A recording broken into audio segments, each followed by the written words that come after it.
Hello there, this is Suzanne from Hollywood, bringing you the old cosmic fuel pump. Well, folks, don't you think it's time we took the blinders off? That's what this show is all about. I mean, why don't we finally get it? Why don't we finally wake up and get together, which is what waking up is all about, and get excited about life?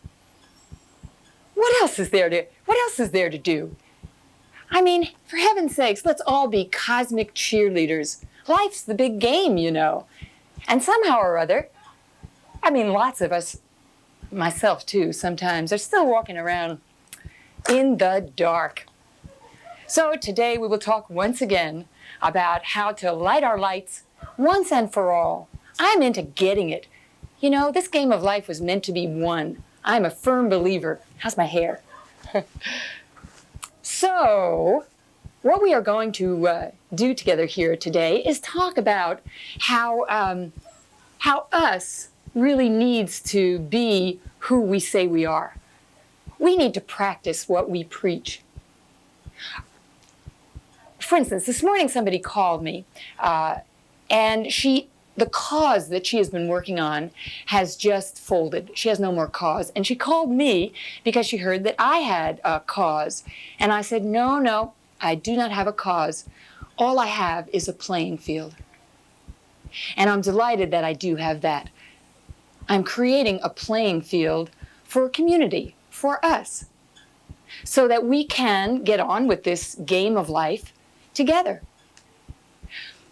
When she was telling me about her cause, she said there was something unsatisfying about working on it. It was a good idea, and it was intended to do good in the world, but the people working on it together were not really practicing what they were preaching. They were good old liberals, you know, just like most of us used to be. But when it came down to really loving one another, really accepting one another, really caring about one another, really embodying all the ideals that the cause meant to spread to the world, well, it fell far short. Probably there's something inherently limited about causes. They're about something to get to rather than some place to come from. And our playing field is all about a place to come from where we can just all come from it together, but for real, as I said, you know, for absolute, no excuses. I'm interested in finding out how it can be that we can understand this kind of absoluteness together. I've actually been lying on this show. I confess, forgive me. I have been saying that I'm kind of talking to people who know what I'm talking about. I'm here for people who know what I'm talking about. Well, that's true, and then again, it's not true. My desire would be that everybody would know what I was talking about. Let me give you a little Pledge of Allegiance that my household rewrote. My household is, as I've said on the show before, an experimental Garden of Eden, where we are trying to absolutely practice what I preach and what we all preach. So here's our pledge. I pledge allegiance to myself, which is also all of you, and to the grand idea of which we are all a part. One consciousness, one intelligence, indivisible, with truth as reality for all. Does that prick you anywhere? I hope so. I know that we are all exactly the same under these skins of ours, and we're all us. There's no us and them. We're all us, just some of us don't know we're us.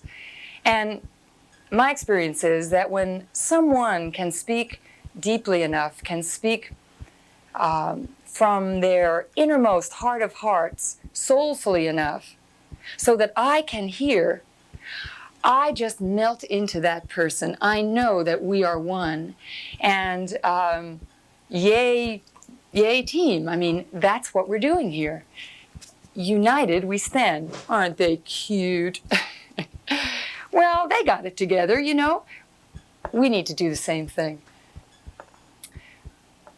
I look all the time for ways in which I can speak so simply and so plainly that even though I say, oh, I'm looking for people to know what I'm talking about, I've really meant all along that I'm looking for all of us. We are here together. Peace on earth is all of us. Will be all of us. Has to be all of us. You know, there's trouble around every other corner. Why make it bad when you can make it good? So I tell you what I know as cogently, as intelligently, as sincerely as I can, hoping that your light will go on and you'll say, oh, I know that too. And the things that I say, of course, are about how wonderful we all are, how pure, loving, delightful, beautiful we are in our souls, which is who we really are. So my desire is that, you know, I'll prick you, and then you'll know that we're in this together. The object of all of this, of course, is to be happy. The object of the game of life is to be happy. What else is there to do? We'll talk about that more as the show progresses. What else can I say now that that catches us in a place where we will see that we are talking the same language? What kind of soul arrows can I throw that will score a direct hit and you'll go, oh, yes. Well, if you have any good ideas about that, let me know. How can we talk a common language? At the end of the show, you'll see my telephone number and my address. Be in touch. We're in this together. I'm going to say we have to get out of this together also. I mean, out of the mess we're in. It's the only way is to do it together. So if you have good ideas, good thoughts, good sharings, or if you just recognize that I'm you and you'd like to say yes to that, be in touch. A lot of people have done that so far. I said we had a contest going. Win a day in the Garden of Eden by sending me your best thoughts. You can still do that. You can still write them down. But you can call me up, too, and just share them with me on the telephone. And then we'll invite you over if, if the Spirit moves us both. We've had some wonderful people who found us here in the show come over to the house and share our garden with us. And the garden's growing. It's robust. So we'd love to have you, too. All of you. Well, a few at a time. I'd like to go on now to one of our departments. We call it Messages from Central. And Messages from Central is where I bring in the troops. I bring in the reinforcements who help me say the same thing. People who've gotten clear hits or who are talking about this same clarity that I hope that I'm talking about. And we're all talking about the same thing, those of us who are operating from this soul channel, throwing these soul arrows about, uniting together. And we all say it a little differently, and some people's ways prick some people, and some people's ways prick other people. So maybe you get a few pricks from some of the beautiful things that I have here today. The first one is a philosopher named Heisenberg talking to a lovely fellow named Einstein. And he said, "You must have felt this too, the almost frightening simplicity which nature suddenly spreads out before us." He's talking about that playing field, that frightening simplicity where we get that there's just us chickens, or dogs, or whatever. So now I want to read you a longer piece about that, about how we are together in this real simple playing field. And I've been reading from this newsletter before on other shows, and in fact people have called me to ask me to send them my material, send me quotes from these people's work. These are wonderful people. They're called the UV family. It's a small group of people who've been traveling together for 13 years. UV is the ultimate vehicle. They've got a bus outfitted quite magically, and they're just walking around spreading transformation. They've got independent incomes, and they're doing the best thing they can think to do. They create a playing field wherever they go. They had a wonderful piece in this newsletter that described transformation, and it came at it from 10 different directions, and I thought, wow, this is wonderful. It's pithy, and if you don't like one of the directions, you got 9 others. So I'm going to read you this little pithy piece here from the UV family. By transformation, we mean a basic radical shift inside a person in who he or she thinks he or she is, their identity, and how he or she sees the world, their perception. It is a shift from a self, me-centered world to a we-centered one. United we stand. From I am a victim of my circumstances to I am responsible for my experience of reality. From feeling self-pity to being filled with gratitude for life. From being had by and run by emotions to simply having emotions, capable of choosing and changing them at will. From getting mine to giving all. From identifying with the little local self to seeing how one's self is really connected with the rest of life. From myopia to utopia. The natural outcome of this shift in identity and perception is a commitment to serve the greater whole, the planet, all of life.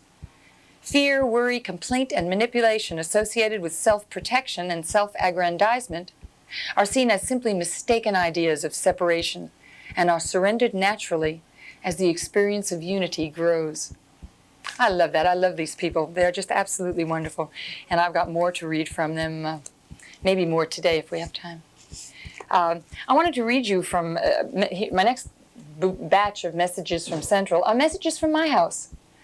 You know, messages from Central, by the way, I just consider to be anything that anybody gets in a kind of a flash, a prick.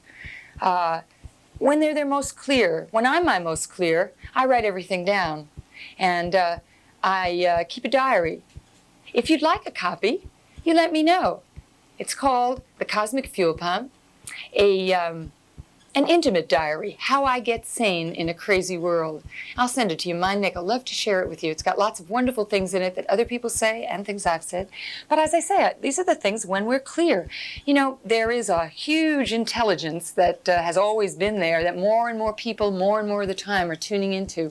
And it's so helpful to carry a notebook. I want to recommend that to all of you, as I have on the show before, because you'll find it's a record of your higher self. And your higher self can teach the rest of you.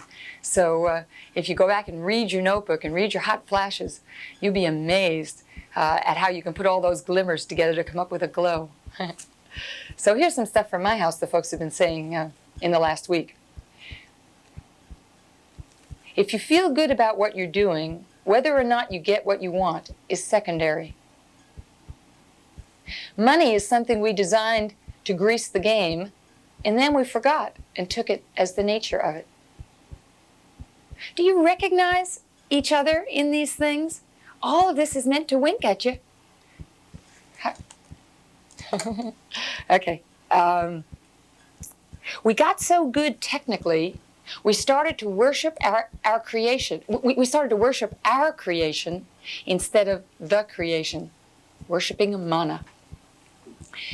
Either you play love in the world, or you're to be avoided. To an alarming degree, people defend the past instead of create the future. Aren't my friends smart? Into each life a little shit must fall. Isn't it wonderful elephants don't fly? Can I say that on television? Too late. Hanging around with people like myself is how I become myself. That's that wink, folks. Hot and heavy. A man named Robert Anthony, who's a motivational speaker, had this to say: if you stick your head in the sand, one thing is for sure, you'll get your ass kicked. Well, you know, if you think you don't know what I'm talking about and you close your ears to it, watch out. Goethe, wise old man, said, if everyone swept in front of their own door, the world would be clean. And how do we do that? Well, here's how we do it, folks. I've read this piece before, and I like it so much, I'm going to read it again. It comes from the Hope Foundation, which is a little group in Truth or Consequences, New Mexico. I'm going to read more of it than I've read before. The good that is within you is larger and more powerful than all the troubles, misfortunes, or disappointments in existence. And this good, when fully recognized by you, will begin to work for you. It will work for your good, and will turn to good account everything that can happen. The real purpose of life is to grow eternally into the greater good. Aim to fulfill this purpose, and evil of every description will disappear. There is no wrong in the world that demands our attention. The good alone deserves our attention. And when the good receives all our attention, evil cannot exist anymore. Build for the right. Inspire every soul with an irresistible desire for the right. And everything you do will add to the power that makes for freedom. Think of the good, speak of the good, work for the good, live for the good and the good only, and your life will be a light wherein darkness can never be. We can do lots of shows just on that. You know, it doesn't mean, of course, not to care about the bad things that go on in the world. You've got to tell the truth about those things, but don't defend the past. Don't dwell in the past. Don't waste your energy in being guilty about the past. Go forward into the creative future. Excuse me, Suzanne. Yes? I'm still in this little box. And Yes, sweetheart. It's Yes? confining, but I would do anything for you. The old snake you in the Garden of Eden. Yes, what you got to say, Well, you wiggling one, you. I'd like to add something to what you just read. Make it good now. Okay. And maybe for some of the viewers who didn't have the opportunity to hear the earlier part of that piece from the Hope Foundation, which in essence said... Don't tell me some of them don't know the whole thing. No. It's a possibility some people have not seen your show yet in LA. Can't believe it. And that was simply that don't whine, which translated is don't complain, make it better. Oh, indeed. Simple words. Don't Isn't it the complain. truth? It's all pretty simple, isn't it? Mm-hmm. Okay. Look, the dogs know. Mm-hmm. Pretty simple stuff. Yeah. Mm-hmm. And to bring it down home, things that have been coming up lately, for example, complaining will not get you across the street. Only walking will. Real That's a good one, Max. I'm going homespun. to write that one down. Real homespun. This is my attempt at being Will Rogers. You don't look much like him, but you're doing pretty good. Thank you. Finished? Yes. Over and out. Okay, here we go. The next item we have here from a book called Life at Death by a man named Kenneth Ring. And he's interviewing people who came near death, who were supposed to die and somehow didn't. And he makes conclusions about their experience. So, you know, they've gone through something quite profound, and this is what happens to them. It may seem far-fetched that near-death studies can make a direct contribution to world peace, but many researchers and scholars have been deeply impressed by the consistent pattern of value changes that near-death survivors express and manifest. Recurringly and reliably, they speak of the values of unconditional love and acceptance, human brotherhood, compassion, and tolerance, and tend to endorse a spiritual or religious point of view that ignores racial, national, and cultural distinctions. I mean, think about that. Nobody's enemies anymore. Oh, you know, the worst political enemies in the world, if they'd had near-death experiences, wouldn't be enemies anymore. And wouldn't it be awful if this whole planet had to go through a near-death experience to get that we need to be friends? Wow. Specifically, here's somebody who was having, you might say, a near-death experience because he actually died. And this is from a book called Who Dies? If you have anybody in your reality who's mortally ill, get this book. It will help you tremendously to deal with them. It's a wonderful book. And this is about a man named Aaron. He speaks. Well, they're speaking about him, and then he speaks. One day, Aaron, with much difficulty, said, "You know, 2 years ago, I was healthy and strong. I had a very well-tuned body. In fact, I was an athlete. I used to run 5 miles a day. I made my living by singing and dancing, but now I can't even hold up my guitar. I can hardly speak, much less sing. I can't even stand up by myself, etc., etc. I've never felt so alive in my whole life, because ironically I see that I am not just this body. As my body gets weaker, somehow I get stronger. Now that I can no longer do all the things I used to do to be someone in the world, I see how unreal all those things were. I see, in fact, that all that doing separated me from everyone and everything in a way that made life a kind of dullness, a kind of separation from the vitality of things. It seems to me that people's lives become such an oddity. So much time is spent polishing the personality, strengthening the body, honing, and even having pride in the separateness, the competitiveness, the painfulness. No one seems to play lightly with it, nor did I. Everyone makes it such serious business, but now I can't involve myself in that anymore. I'm not this body. This body is rotting off its skeleton. Even so, my heart has never been so open, and I have never felt so much love for so many beings. It's not even feeling love for other beings. I just feel love.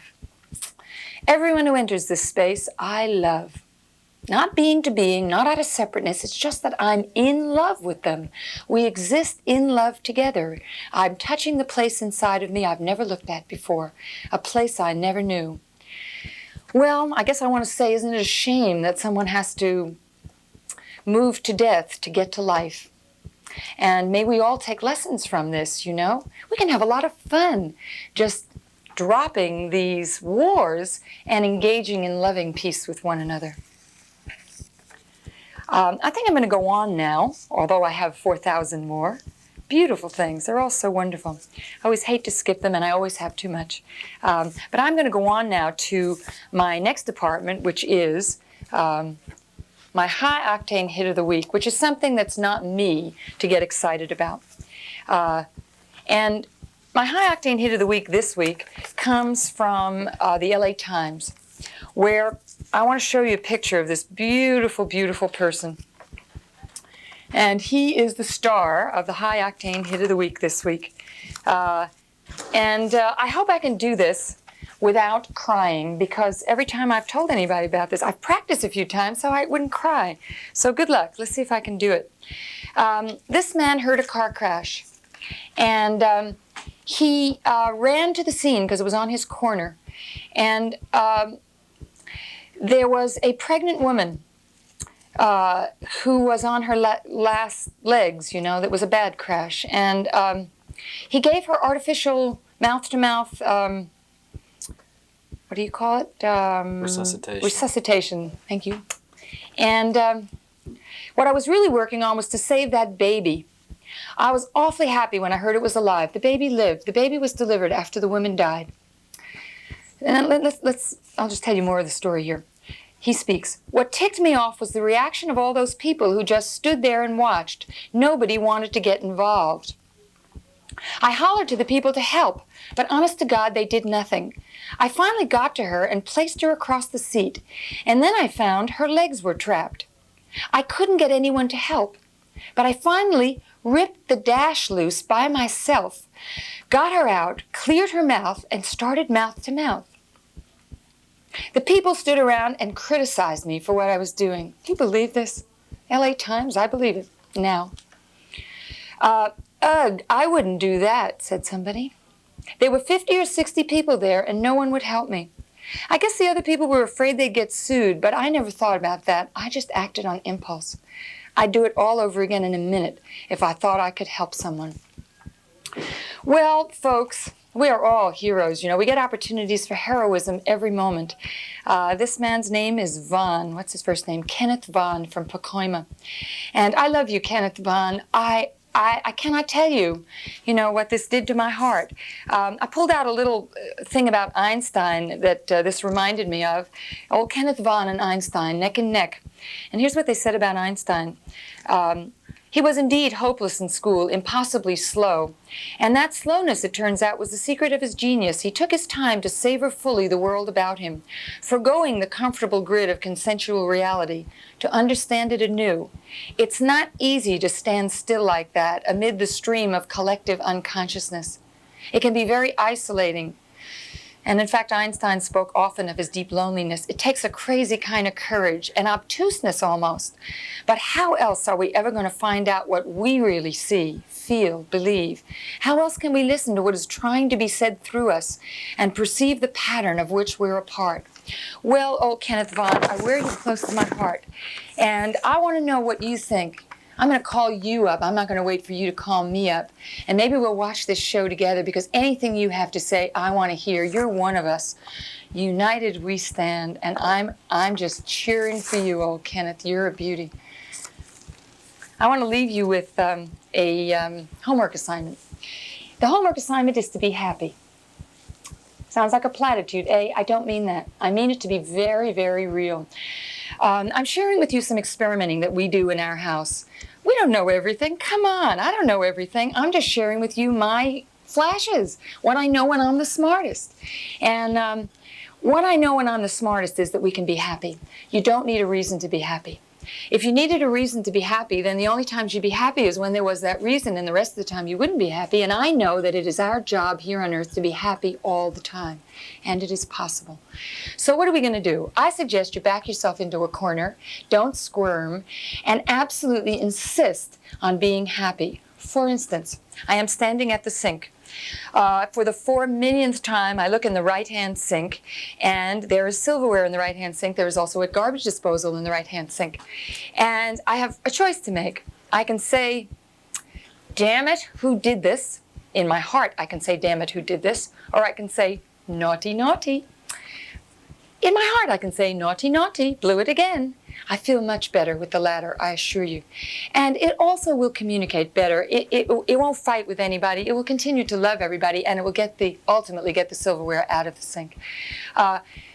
Being happy is ultimately a choice. And you can spend your life in excuses, or you can decide that now or never. Why don't you decide right now? Why don't you decide that that's the only way to go? Because you know, it's easier sometimes to be unhappy. It's easy to look at the silverware and say, I know how to do that. I don't exactly know how to look at it and relax. That's what I'm learning. If you'd like to learn that too, call me up. Send for my notes. Get on the team. Let me cheer about you. Let me tell me what there is to cheer about. Let's make it up together. Have a Suzanne party. Invite me and my friends. Love to come and share our tape and our wisdom with you. Let's create more of it. Send for my notes. We're going to be doing an event. So if you'd like to be invited, it will be a presentation palace where we all get to meet one another. Our heroes will get to shake with one another. So if you'd like to come, if I don't know who you are, I can invite you. Call me up. In the meantime, have a good week, have a good life, and be happy. Bye.